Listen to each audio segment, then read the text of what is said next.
Welcome to Victim to Victory, the Personal Injury Playbook, the podcast to navigating the complex legal system after an injury. We bring you the expert insights and guidance you need to navigate the legal system with confidence, help you make informed decisions, and get the compensation you deserve. Don't let insurance companies take advantage of you. This podcast is designed to empower you with the knowledge you need to protect yourself and your loved ones. So sit back, relax, and let's start exploring the world of personal injury law together. Welcome to today's episode of the Personal Injury Playbook. Today we have a special guest, Tim McKey, co-founder of Vista Consulting, a firm dedicated to helping plaintiff law firms achieve their potential. With decades of experience in accounting and consulting, Tim is skilled at assisting clients with developing a realistic vision for the firm's future and creating a strategic plan to achieve it. Tim is also the managing partner of McKey Business Group, where he helps select businesses build a roadmap for future success while providing traditional CPA services. Tim's passion for mentoring business owners and providing creative perspective contributes to Vista's success in developing a team of consultants who take a comprehensive approach to working with their clients. Welcome to the show, Tim. Thanks for inviting me to be here, Lawrence. I'm honored and flattered. Oh, it's our pleasure to have you with us. Tim, can you tell us a little bit about your journey in starting Vista Consulting and what inspired you to focus on helping plaintiff law firms? Yeah, and I'll try to make the story short. I'm originally from South Mississippi, and it's very hard for us to say hello in 20 minutes, but I'll do the best that I can do. My educational background is I'm in accounting, and I'm a CPA. I started work out of college with Deloitte. To show you my age, it was Deloitte, Haskins, and Sells back then. They used to be called the Big Eight CPA firms, and I think now they're down to the final four. But in any event, I started with Deloitte, accepted a job in New Orleans, and a month or two before I was supposed to start, they said, "Hey, we have a satellite office up in Baton Rouge, which is about 70 miles upriver from New Orleans, and would you like to go there instead of the bigger city?" And I said, yes. And they offered me a grand total of $500 to do it. So it was an easy decision for me at that time. So I started with Deloitte and worked with them for a couple of years when something kind of hit me, which was I realized that if I was going to be very successful with Deloitte, and I was in the tax department there, that I was going to be partners with some of these guys and ladies that were there now. And I also may be partners with people that I didn't even know. And that kind of struck me as odd because some of the people there, I said, I don't know if I want to be his or her partner. And certainly you can't make a judgment on people you don't know. So I said, I don't know if this big international operation is good for me. So I left there and went to another CPA firm, a much smaller operation, where I became a tax partner at 27 years old and practiced traditional CPA work for about 18 years. When I had my little breakdown, and my partner at the time told me I shouldn't call it a breakdown, that I should call it an epiphany. But it was when I realized that we were almost like the financial dentists. No one really likes to come see you. They do it because they have to, and then they have to pay you money. And it was kind of just a tough thing for me because I felt like we were always looking back and at the at history of what companies had done, and it just didn't fit really well with me. So I talked to my partner at the time and said, "Hey, I think we need to do something a little different with our business here." And to her credit, she agreed. And I said, "But what do you mean?" And I said, "Well, I'd really like to start looking at how do we help our clients look forward and become more profitable and run more efficiently and effectively rather than just keeping the score." And we changed some terminology on that and said we'd rather help our clients affect the score than just keep the score. And that was a kickoff to working with businesses of all different types in evaluating their operations, seeing what was working for them and what wasn't. We didn't coin this term, but we used it a lot. We developed operational metrics, looking at things in the operations of firms and businesses that would help them measure and quantify how they were performing. And one of those firms happened to be a plaintiff personal injury law firm. And we dug into that very deeply. And as you mentioned, I'm the co-founder of Vista. I founded Vista with a friend and partner, a guy named Chad Dudley, who's still my friend, but he's not a part of Vista at this point. He's off doing his own thing, and we enjoy each other a lot. But Chad, we helped that plaintiff firm hire Chad, and he came in as their COO, and we together looked at how to accelerate the gathering of data and how to convert that into usable information. And that's how Vista was born. Chad gave a talk or a presentation at some event. I can't even remember which event it was, back in about 2007 or 8, and talked about how we looked at intake and how we measured things and the scripts that we use. And after that discussion, one of the attorneys that attended the session called Chad and said, "Hey, can you come look at my firm and help us with that?" And Chad called me, said, "Hey, you want to go?" And I said yes, and Vista was born.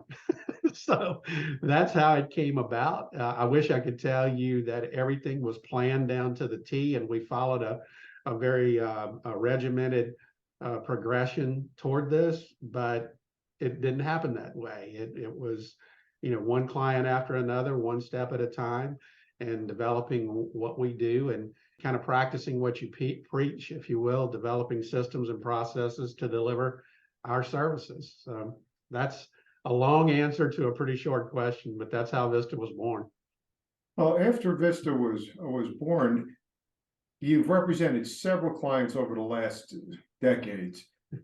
Can you give us one example of a successful client story where you took them and applied your processes and procedures and made them into a player in the personal injury industry? Sure. And to take a little bit of a step back, before we start advising any of our clients, we assess what they're doing, and we don't come in with a cookie cutter for hey, these are the systems or processes that you absolutely have to have. We want to understand what they are doing in their firm and then adjust that or tweak it, if you will. We very rarely suggest overhauls, but there's really only two ways to grow a plaintiff law firm, and that is to get more clients and or increase the average case values.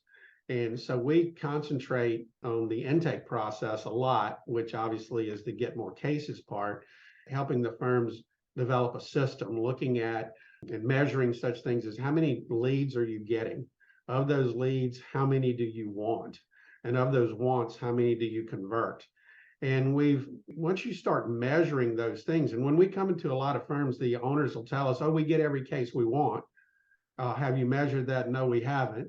And so we then help them get a baseline of, what the leads that are coming in, developing a solid criteria of what the firm accepts and looks for, and then measuring those things and working on scripts. And we believe, and it's no secret, that you should get 93% or above of the cases that you want if someone calls your firm.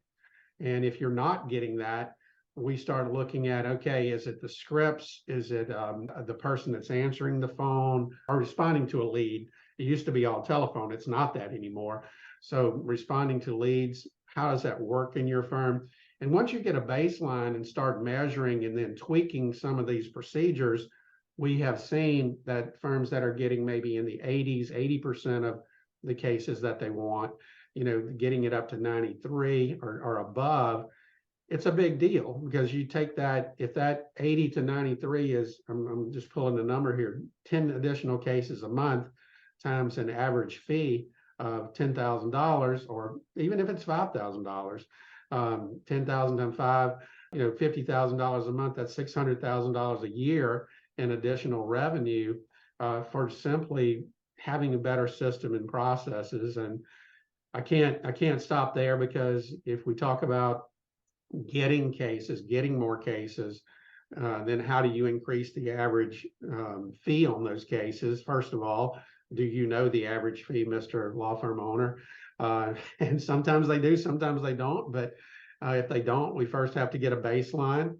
And I'll tell you, and again, this is no secret if anyone's been around Vista, that one of the things that truly that drives case value is consistent, periodic contact with your clients. And, asking them, or making sure that they're staying in treatment, they're doing what they need to do, if they have new doctors, those kinds of things. And so guess what? We measure it. If does your firm have a client contact requirement?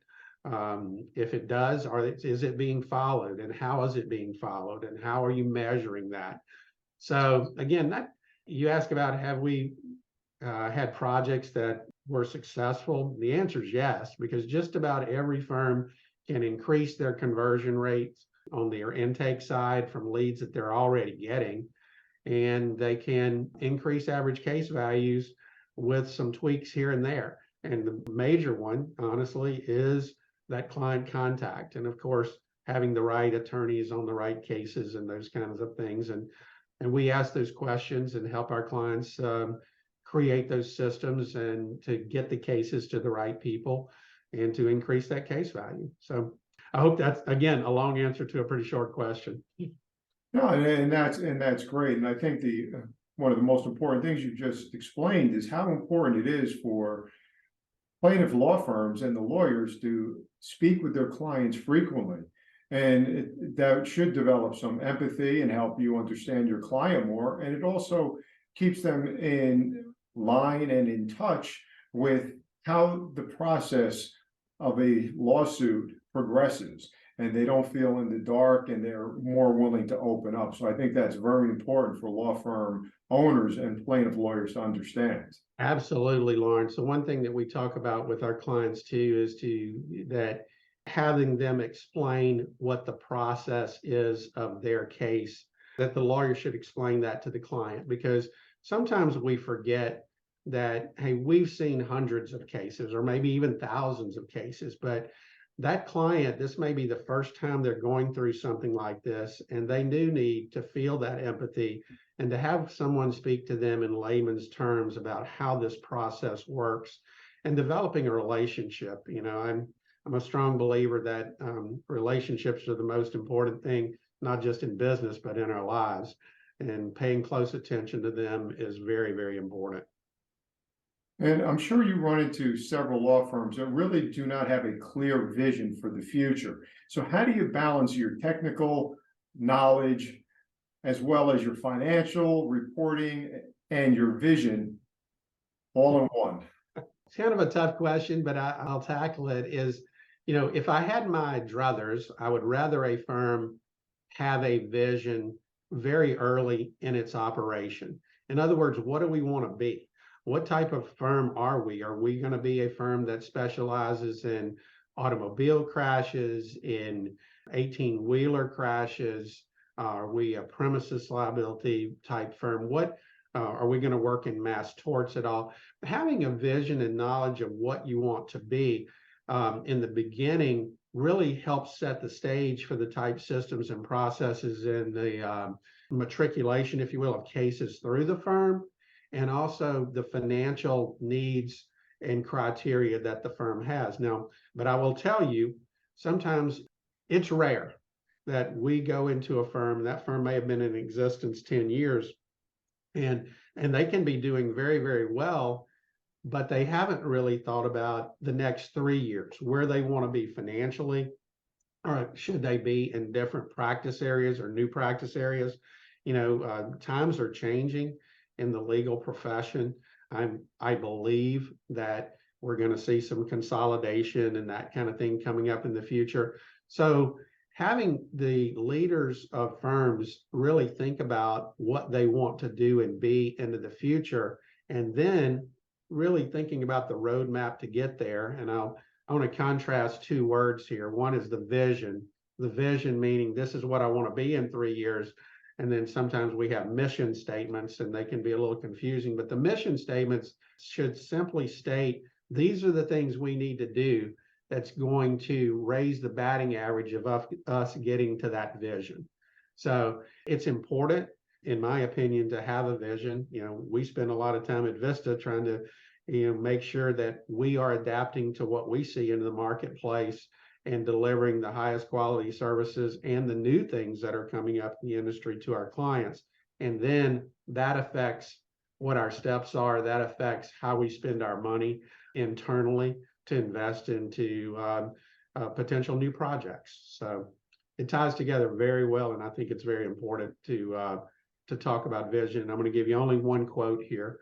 In Proverbs in the Bible, and it's Old Testament, and again, whether you're religious or not, it doesn't matter, but the quote is, without a vision, the people perish. So people want to know where they're going. They tend to follow people who have clear visions. And that's what we believe that leaders should do in these law firms. Well, as a disclaimer, I know you personally, Tim, and I know you like to have a lot of fun, and you have that big smile. So can you tell us about what role does fun have, and how does that affect you achieving success in your Vista Consulting firm? No, and look, number one, I appreciate you noticing and saying that, because that's part of our culture at Vista. I mean, we want to bring a lot of value and a lot of fun. I'm a believer that life is too short as it is, and being able to enjoy what you do and enjoy the people you do it with is important. That comes down to how you hire, what is your vision, what are your core values. Those things are very important. I'm a believer that people don't leave their jobs and go somewhere else or a career. They don't leave the business, they leave the people that are there. So concentrating on relationships, and we like to have a lot of fun at Vista, not to the extent that it decreases the value that we deliver, but it makes it much more pleasant. And different firms have different cultures. There's a work hard, play hard culture. There's the, hey, we're going to be very straight-laced in the office and all that.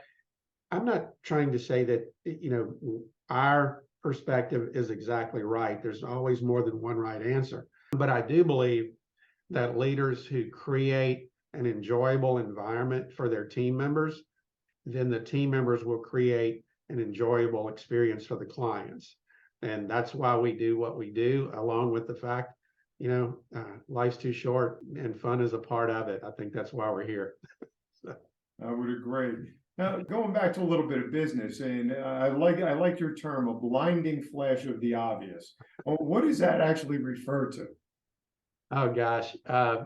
It's just things. Sometimes we don't pay attention to things in our businesses, and it's like the lullaby stories. We don't pay attention to the things that are right in front of our face sometimes. I mean, I'll use an example of hiring, for instance.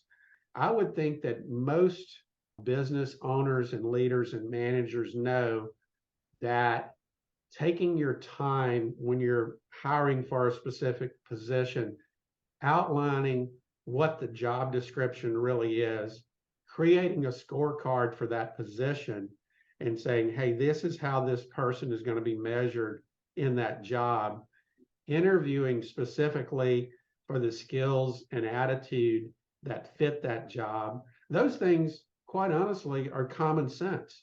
But guess what we don't do in our business? We have to, and you've probably heard it, we got to have somebody in that position by Friday. And if you have to have someone in that position by Friday, you can't really do what I just talked about, because it takes time. And that's really, I call it a blinding flash of the obvious. If you don't take that time, then you may have a 50-50 shot of getting someone in there, but I don't like 50-50. This is not baseball. You don't go into the Hall of Fame, well, you do go in the Hall of Fame by hitting 4 out of 10 in baseball.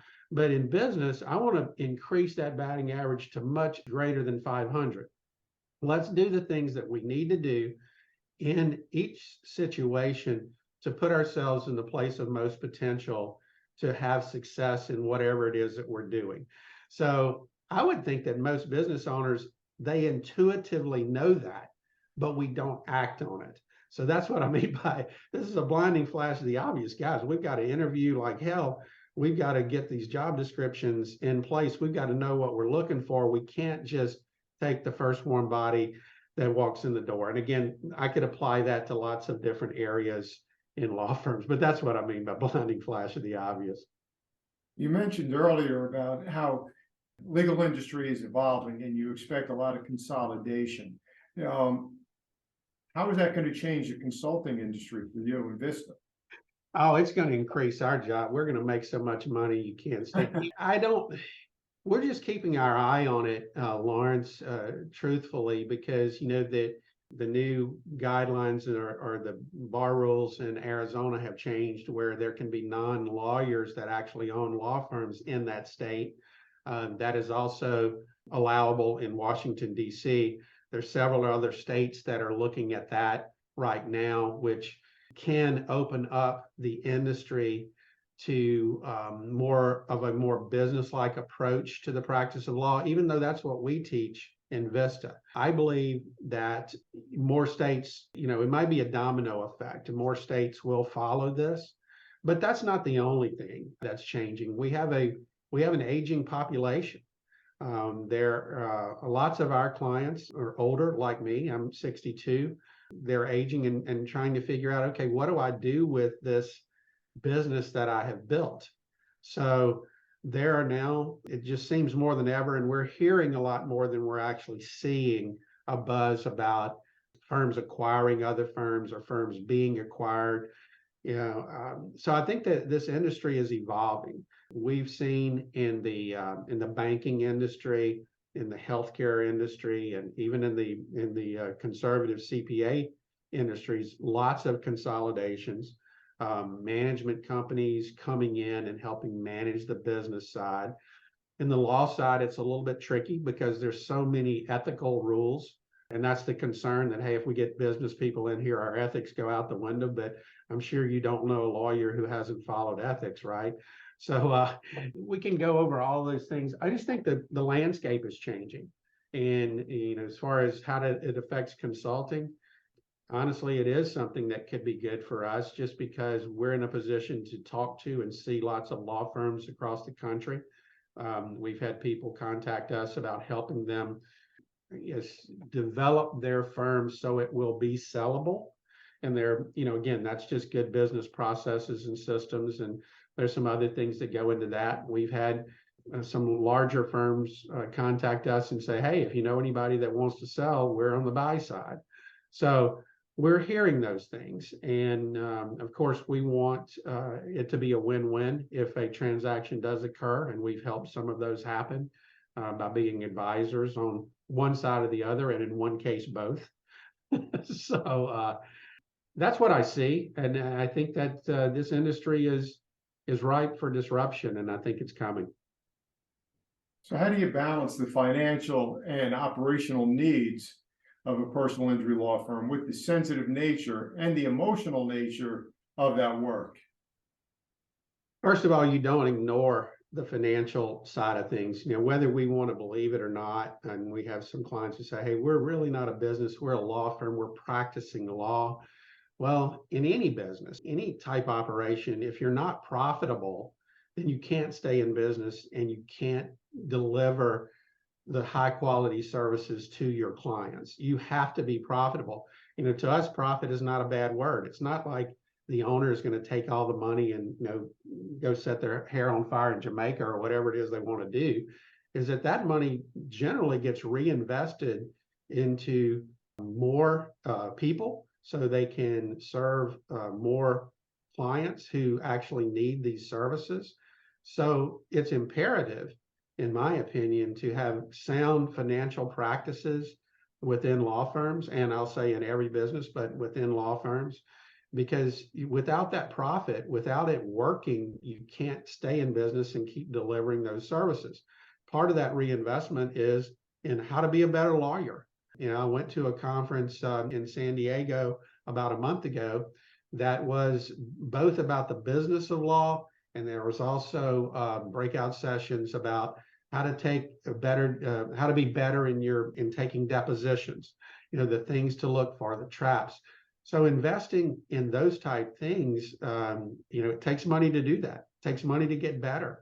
The best investment I think we all can make is in ourselves. And that's what that profit's used for. So balancing the financial side of that with a good quality business, it's a must. So how do you measure the success of a law firm? When you're working with a law firm, do you use the metrics to measure your success, or how else can a consulting firm, especially with a CPA background like yourself, measure the success of a law firm? Okay, this is, I can honestly tell you, Lawrence, that I have not been asked that question in that way, but I love it. And I'll tell you why. There's two ways to measure success. Are you delivering the services, the highest quality services to your clients? Are they happy with you? Are they telling you and giving you reviews that your service is, there's the process and there's the outcome, right? Sometimes we can't control the outcome of a case. The facts and law dictate that and the quality of the representation, but we can manage that process.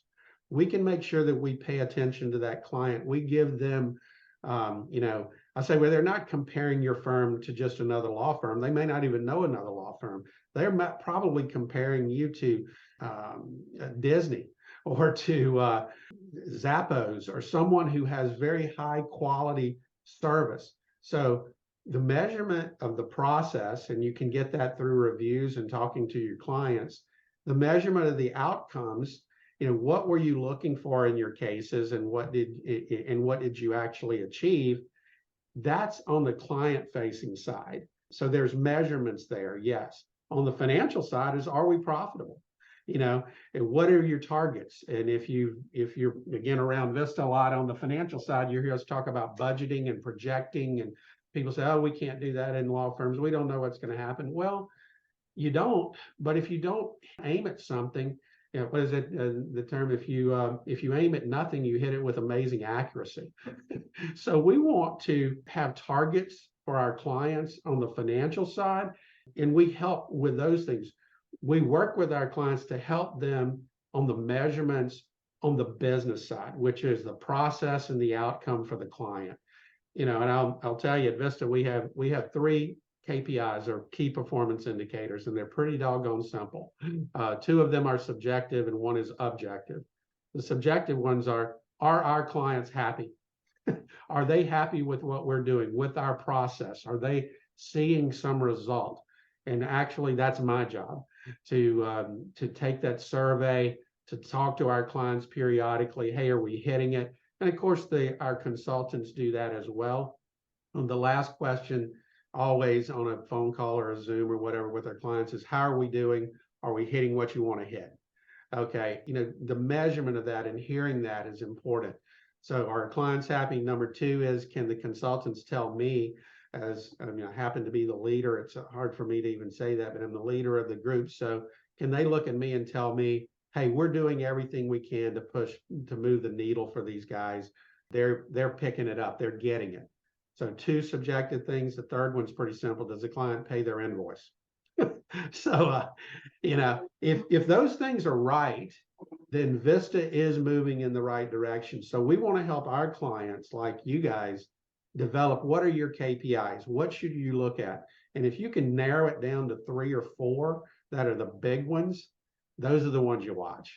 So that's how we do it. How do you foster strong relationships with these firms? And what role and how important is communication in the process? Well, as you would, my guess, it's extremely important. We have some Vista guidelines that we return phone calls. We say ASAP, but within 24 hours at the longest. And we talk to our clients about how they would like to be communicated with. Is it by phone? Is it by text? Is it by email? And we try to pay attention to what our clients really want. And then we attempt to deliver it. It's not magic. It's just taking the time to think about what your questions are and to work with your client to then meet or exceed expectations. communication, absolutely important. Again, not just frequency, but quality. We've developed protocols for us. We've helped law firms develop protocols for communicating with their clients that foster those relationships. And I'll move right into business with that.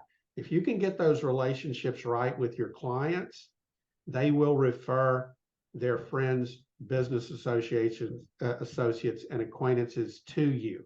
But guess what? You have to ask, hey, if you're happy with what we've done, if we don't want to see you necessarily in this same situation because they were probably in some type of a problem that was the negligence of someone else, which caused them pain. But if you know of anyone that we can service like we service you, please send them to us.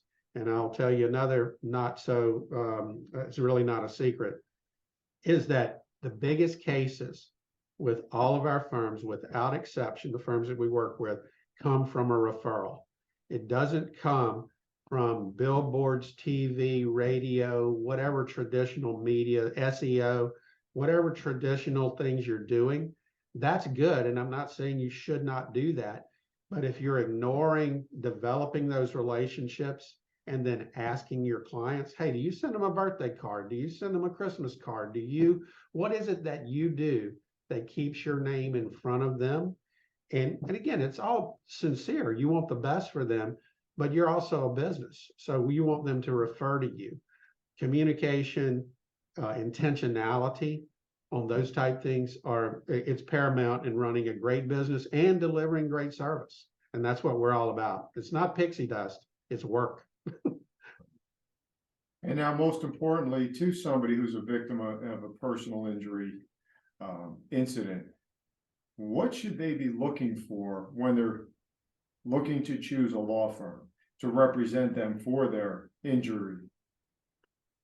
Well, you would hope that they would look for quality, but how do they judge that quality?